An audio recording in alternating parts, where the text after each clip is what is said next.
God bless everyone out there in radio land and in the internet world. This is Barry and Karen coming to you from Embrace Marriage Ministries. Dare to be different podcast coming to you uh, on this great Wednesday evening. I know a lot of people probably either getting uh, going to church or getting out of it. I know when we was the church we was in, they be just going. So some of you probably have just made it home from Wednesday evening service and or whatever Bible studies that you may have attended. And we just hope that we can give you a word or you received a word that you can be able to share with us and we can be able to share with you and we share with one another. But tonight we're going to, whether we have anybody or not, we're going to talk. We usually get people, but we're going to talk until somebody come. And if we don't, like I say, we're going to do our time because we want to get this content up so that others might see it.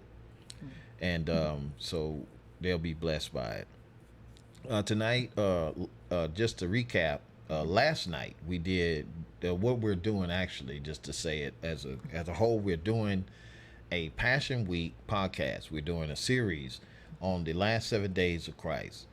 We started on we actually started on Palm Sunday, and we did that day, and then we did yesterday. I think it was yesterday, right? We did Monday. We did Monday and Tuesday of the Passion Week. So we talked about Jesus, him being in Mary's and Lazarus and Martha's house, and how she washed his feet with the spikenard and prepared him for the burial, and how that Judas had an issue with it and talked about he could have sold it for $50 and gave it to the poor.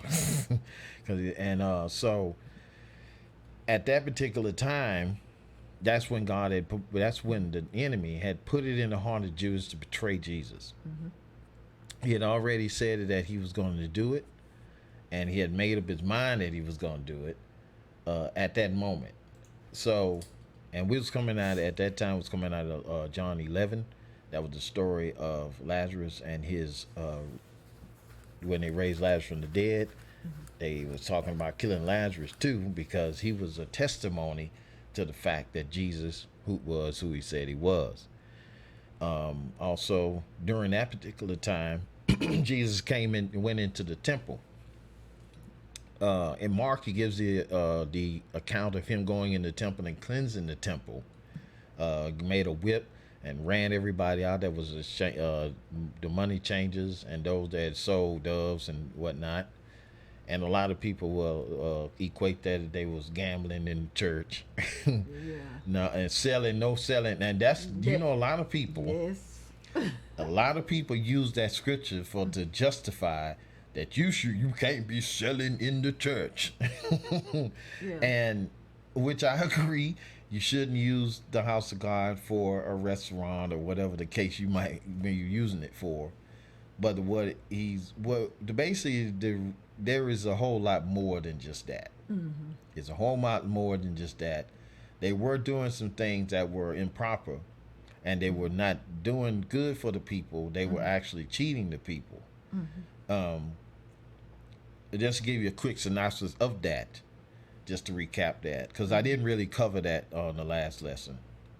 Money changers were basically men who were, or women, or I guess it was mostly men. It was in the temple. Mm-hmm. They didn't go. They weren't actually in the temple. They was in the courts, and certain courts were really holy to the Pharisees and to those who were coming to worship. Well, they were in the outer courts. They didn't go into like the inner sanctum of the temple, but they was in the outer courts basically doing this. Mm-hmm. They had money changers, those that sold doves, the word says.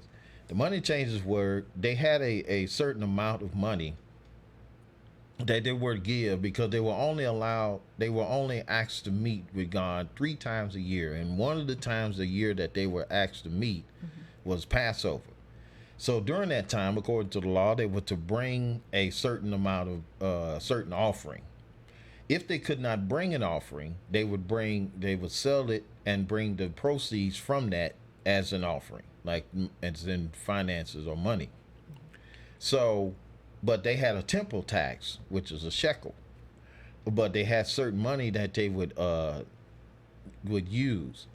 So what they would do is they would come in. These guys would actually merchandises, and they would say, "Hey, you can exchange this for this amount for this amount, and I can give you a certain amount, so you can be able to take that and use that as the shekel or whatever the temple tax or whatever offering for the Passover, whatever." So they did this exchange. Well, they basically was making money off these people by doing this, exchanging out what they had for a certain amount, thus giving them either less than what they had, so that they would bring this money. So because everybody would have to have a certain amount, Yeah. and so they had to then charge them probably ridiculous interest. So now those that sold doves, they said they sold offerings to replace the one they had. Say for example, they would tell them and say, "We selling perfect doves for the offering," because the least thing they could bring, if they didn't have a bull or an ox or whatever, they could bring a goat. If they didn't have a goat, they could bring a turtle dove or a dove Mm-hmm. to excuse me for the offering, which was for a meager man's offering. But they sold these things at a price because they say, well, hey, they would take your offering or take whatever you had, and you would actually buy an offering. Say you couldn't afford to bring your own dove, Mm-hmm. we have doves here for you. You can buy our dove. It sounds like that's what it sounded like. You can buy our doves, and our doves are well prayed over by prayed over by the high priest himself, and they're sanctified, and they're perfect offerings, and you can just buy these doves.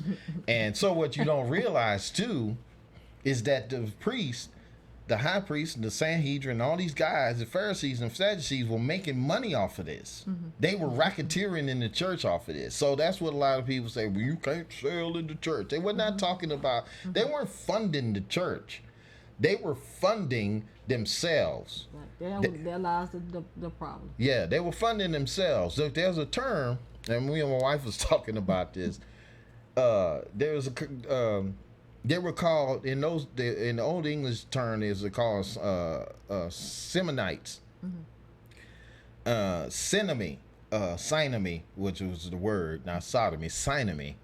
Synomy is the to use to purchase spiritual things through monetary gains, like purchasing offices, purchasing gifts. The idea, hey, how you doing? Smell my mouth. That's awesome. Can't take. What they would do, they would take, give you an idea of how they did this. What they would do was they would buy, say for example, they had a lot of people that believed, especially Catholics, believed in purgatory. They would tell them that in order for them to get into paradise or get into heaven, they would be there. They had to pay a certain amount of to get in or whatever. So they will pay these people ridiculous amounts of money in order for them to be able to get into their loved one into heaven. And that's set.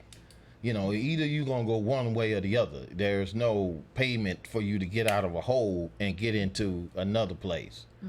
And so, but the idea came from this guy Simon in the Bible, in the book of Acts, that had approached Peter and John when they had laid hands on Peter. I think it was Peter and John, when they came, and then Peter and James were one of them, Peter and another disciple. After these new believers had gotten baptized and they became believers, they laid hands on them and they were filled with the Holy Spirit. Well, Simon at the time was supposed to be some kind of guy that was supposed to be important at the time, but he had left away and he believed too. Well, he wasn't quite converted. He wasn't there yet. So when he saw that when they laid their hands on the Spirit of God come on them, he asked them he wanted to purchase, hey, how you doing? And he wanted to purchase the gift that God had given them.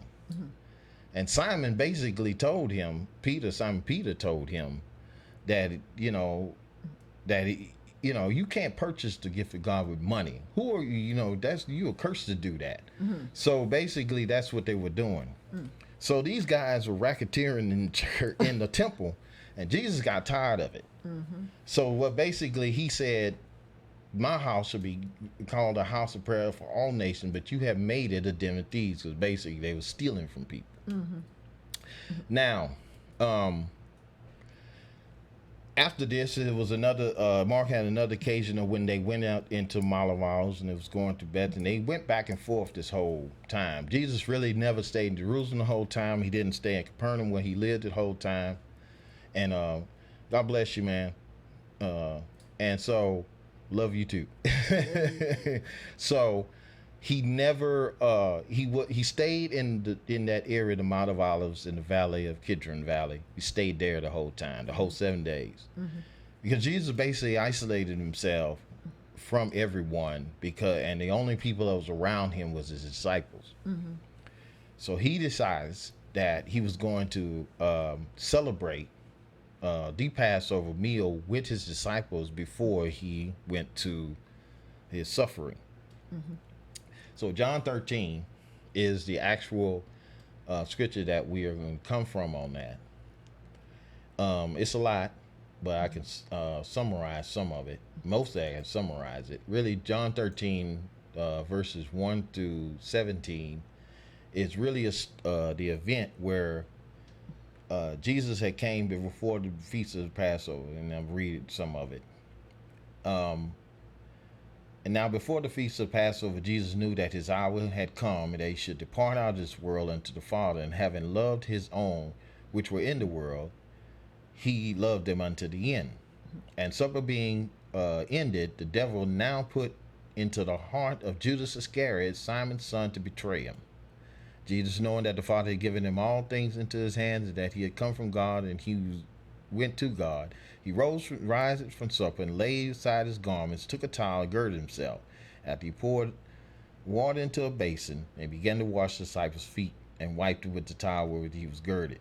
Then come he to Simon Peter, and Peter said unto him, Lord, dost thou wash my feet? Jesus answered and said, if you do what I do, thou knowest not now, but thou shalt know hereafter. Basically, you say, not right now, you don't understand what's going on, but afterwards you will.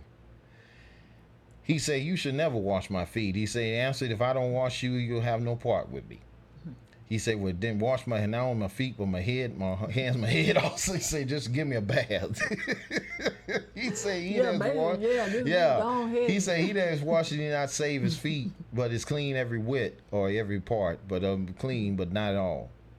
You are clean, but not all. For he knew who should betray him. Therefore, he said, you are not all clean. So he asked him, say, do you understand what I've done? You call me Master and Lord, for so I am.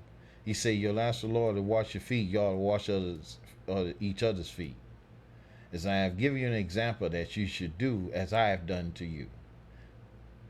Verily, verily, I say unto you, a servant is not greater than his Lord, neither is he sent greater than he that sent him. If you know these things, happy if you do them. So, what it is, there was one particular case, though, one particular version, and I think it was Matthew, where he said, I would desire to eat the Last Supper before I go to my suffering. So he sent two of his disciples to this guy, and he said, I want you to go and look for a man carrying a pitcher. Um, let me explain to you about that phrase, okay? He said men don't normally carry water pitchers in this time, okay? This was usually done by women. They went to the well, they drew water, and they were the ones that would bring the water to the home. Men didn't do this, okay, in that culture. But so it had to been a divine thing for God to send them to. He said, "You'll find a man carrying a picture." He said, "Tell him that you need a place to. I need a place to eat the Passover meal with my disciples, and he's going to take you to a room and show you this place." So that's what they basically was at during this particular time. Now, so in chapter, I'm going to jump a little ahead because 14, 15, 16, 17 is Jesus talking to him during the time. Let's see. I think it's, and this is the time that Jesus said that one of them was going to betray him. Okay. So in, where am I now? Yeah. Verse 18, he said, I speak not to you all, for I know who I have chosen, that the scripture may be fulfilled. He that eateth bread with me has lifted up his heel against me. Now, before I tell you it comes, that when it come to pass, they believe that I am he. Therefore, verily, verily, I say unto you, he that receiveth whomsoever I send, receiveth me. And he that receiveth me, receiveth them that have sent me. Receiving him that sent me. And when Jesus had said thus, he was troubled in spirit and testified and said, Verily, verily, I say unto you, that one of you shall betray me. And the disciples looked on one another, doubting of whom he spake. And there was leaning on Jesus' bosom one of his disciples whom Jesus loved. Now, John was talking about himself, really. That was John talking about himself. John referred to himself as Jesus' disciple whom Jesus loved. So he was laying on Jesus' breast, and he said, and chest actually, he said, he's lying on Jesus' breast, said unto him, Lord, who is it? And he answered, he it is to whom I give a sop. Or you give a dip of bread in this. They would dip this olive oil. They had a certain kind of thing that they would dip in olive oil, bread in olive oil. Say you dip it, and when I dipped it, so he said, the one that after I dipped it, I'm gonna give it to. That's the one. That's the one. And he dipped the sop and he gave it to Judas Iscariot, the son of Simon. And after that, after the sop, Satan entered into him. So he said, then Jesus said to him, that thou doest, do quickly. Basically what he was saying, whatever you finna do, hurry up and do it. Right. So he said, now no man was at the table knew what intent he spake to him. For some thought that because Judas had the bag, Jesus said to him, buy things that we need against the feast, or should give something to the poor. And having received the sop, he went immediately out, and it was night. So he was on his way to go talk to the Pharisees, the Sadducees, about how they could betray him, and he'd get paid for it. 20 pieces of silver is what he gave him for his betrayal. Wow. So Jesus actually said after he had left, he said a few things after that to them. But he also let Peter know that he was going to deny him 3 times before the rooster crowed. 3 times he was going to deny him. So so this night's event was there was a lot of, if you put all the gospels together, because he actually did what we call the Last Supper. He basically took the cup that was used for there was the setup of the actual feast table was they had a special cup that was only for Moses and for the Messiah. It was for Moses at first, and it was Moses' cup basically. They had two of them. They had Moses' cup and the cup of the Messiah. So this cup that Jesus picked up to give them to drink out of was the cup that was for Moses, or set for Moses, because they set a place for him. And the bread that he gave them was basically bread that they ate. He just took it and just passed it around. They took pictures of his big old giant matzo bread, about this big, and they tear pieces off it and gave it to each other. And so he said, "This is my body broken for you." We quote this in, when we do communion. And so it was basically, he was celebrating the Passover, but he had changed the meaning so that it would not reflect their deliverance from Egypt, but their deliverance from sin. So it would change it changed the whole dynamic of what Jesus, he basically used this feast as symbolism of what he had to suffer. He had already warned him and told him that he was going to go through this. Yeah, let's get this bread and wine. Yeah. So the thing is that what Jesus was basically telling them is that, just like this symbolizes your freedom from Egypt, and God, how God brought you out of Egypt with a high hand, and how he defeated Pharaoh and his army. The same, this means a whole different situation. Now I am your sacrifice. I am your Passover lamb. I am the one that's going to give my body for your healing and for your deliverance and for your salvation, and how that my blood is going to be for your cleansing and for your redemption and for you coming back to him. So he told him, and Peter was just like, man, if I had to go to the cross with you, I won't deny you. He said, before the cock crows, or the rooster crows, before he crows, he'll deny me thrice before he crows. So, and a lot of people don't realize is that Jesus wasn't telling them just a whole lot of stuff. He's telling them the truth, because now this particular time, Jesus was also, there was also in the other gospels, synoptic gospels, the event of Jesus going to Gethsemane. Okay. In John 18, it talks about the event after he had prayed the prayer, if Father, if it be possible, let this cup pass from me, but if not my will but yours be done. Yes. So he was basically going through agony in the garden, because Gethsemane, the word Gethsemane means olive press. The place was actually used to press olives. Olive presses was like a big old stone structure that was used to crush olives so they can get the oil out of it. And Jesus went into a place called the press, where the pressure of his impending death was upon him. And he knew that he was going to die in a matter of 24 hours. Because this actually was Wednesday and Thursday. We went into Wednesday night, Thursday morning. So Jesus basically got taken Thursday to Wednesday night, was all that way Thursday, going through all this stuff. So what happened, he was in the garden travailing over this situation. 3 times he prayed to the Father. He said that, and so during the time he asked you to say, stay here while I pray. And he went a little further and prayed, and he told him that, and every time he came back, disciples knocked out. Yes. He said, "What, can't you just wait up for me 1 hour, watch with me 1 hour?" Yes. He said, "Up, because my betrayer coming." So this particular case is when he was in the garden, and Jesus knew that was the spot he always went. He never went anywhere else. He loved the spot.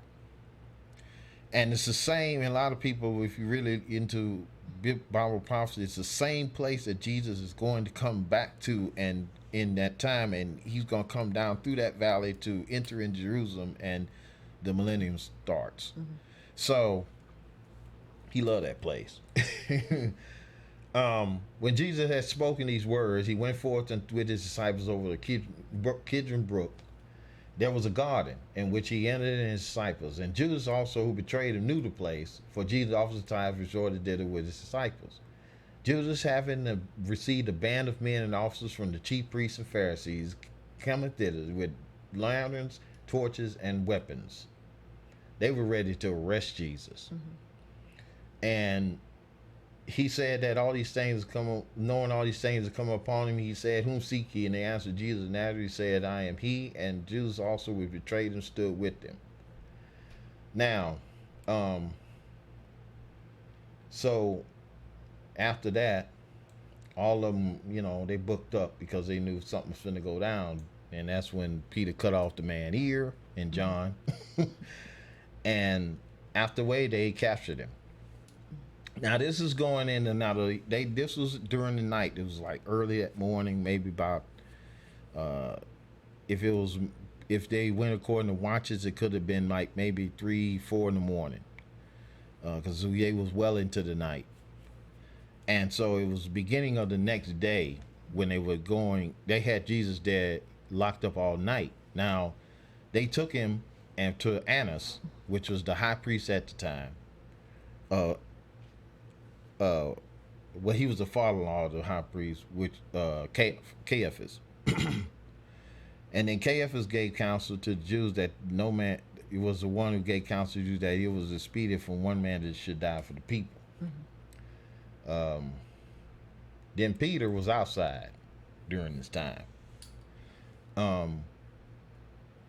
So Jesus was out there while they was interrogating him, had false witnesses come up against him, telling that he in 3 days he said he's gonna tear down the temple, and it was a whole lot. It was a mock trial. It was just they were striking him, they was hitting him, they was doing all kinds of stuff to him, and Peter was outside when all this happened, warming himself by the fire. So one of the people came up to him and said, "Hey, you're one of his disciples." He said, "Nope, I don't know that man." And so he said, then the other lady come up to him, who was a cousin, who was a relative of the man he cut ear he cut off. Jesus put it back on, by the way, just to let you know. He said, "Then I see you in the garden." He denied him again. So he denied him. The first time he denied him, when they approached him, and then the second time he denied him, and third time, and the cock crew, and then he remembered what Jesus said. So Jesus was interrogated by Caiaphas, and they asked him about his doctrine. And he said, "I spake openly to the world, ever taught in the synagogue." This verse 19-20. "And in the temple where the Jews also resorted, and in secret I have done nothing." So Jesus basically said, everything I said out in the open. It wasn't done in the dark, in the corner. I did it out in the open. You see me preaching out in the open. I was out in the fields. I was out in the out in the wilderness. I was out in the synagogues. I wasn't nowhere secret. All this was done in the open. He says, "Why ask me all this? Have you heard anything what I said to them? Behold, they know what I said." He said, so one of them hit him and say, "Answer the high priest so." He said, "I have spoken evil, bear witness of the evil, but why, if well, why do you hit me?" So then now the Annas sent him bound to Caiaphas. So Annas got through with him, sent him to Caiaphas, and they ended up taking him to Herod afterwards. They sent him to Pilate. This is the next day. Now this is Thursday. So they took him from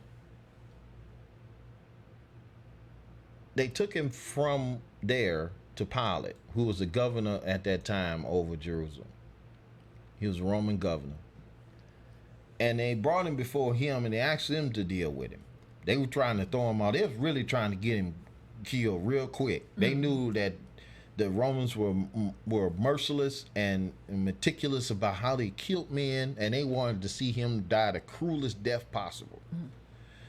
And and that's what I'm gonna get into on tomorrow, talking about that on Good Friday. I'm gonna talk about Friday on Friday. I'm gonna finish the rest of Thursday on tomorrow. So, but um, he went through that, and this is when he went to Pilate, and Pilate interrogated him and talked to him about who he was and why was he there.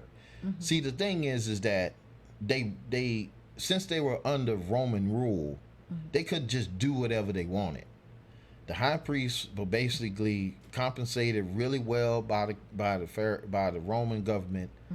They were under their thumb. Basically, they could do whatever they wanted, whenever they wanted. They only did not mess with their temple. Matter of fact, Herod redid the temple, and they never touched it. They didn't try to hinder them from worship because they figured, well, hey, that's if that keeps them from being insurrectionists, we good. Now they had to deal with their zealots. They had to deal with ones that try to fight up against Rome and get killed in the process, but they normally these guys kind of kept everybody at bay. Their responsibility was to keep the people from being rebellious against Caesar, to keep them from rising up, and there'd be uprising and be insurrection. That was the Pharisees' job. That Pharisees' job wasn't to teach them the word of God so that they be free. They were trying to keep them under control. So they would tell them that they could not do certain things, or they couldn't serve on certain times, and they had them under control. They basically ran the thing for Rome, so they were puppets for Rome. Wow. So for them to come to come to Pilate and say, "Hey, Pilate, we want you to deal with him because he's a problem," and say, "Well, what is he doing? I mean, is he speaking against Caesar? Is he speaking against Rome? Is he trying to be? He calls himself a king, and we want him to be dead. He claims he's a king of the Jews, and he's not our king." He said, "Well, that's your own people." You know, Jesus, when he told Jesus told us, "Your own people delivered me up to you. I'm, what you do."